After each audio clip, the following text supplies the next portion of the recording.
আসসালামু আলাইকুম। আপনি কেমন আছেন? আমি আজকে পুডিং বানাবো। চুলায় মল বসিয়ে দিয়েছি, চিনি দিয়েছি ক্যারামেল করার জন্য।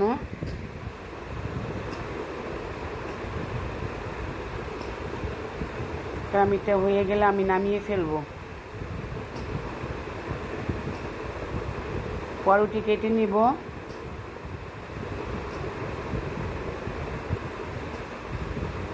তিনটা ডিম ভেঙে নিব।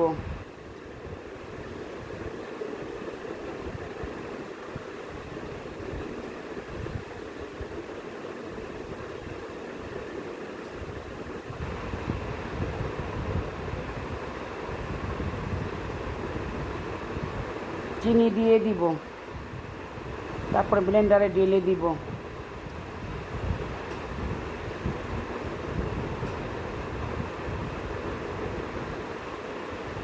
পাউরুটির উপরে দুধ দিয়ে দিব ভিজানোর জন্য 2 কাপ।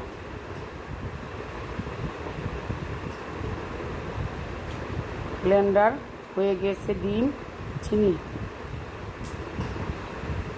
পাউরুটি ব্লেন্ডার করব। পাউরুটি ব্লেন্ডার হয়ে গিয়েছে, এখন নাড়া দিব।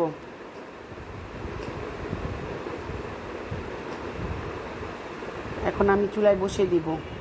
25 মিনিটের সময় লাগবে। এখন আমি নামিয়ে পরিবেশন করব। আল্লাহ হাফেজ।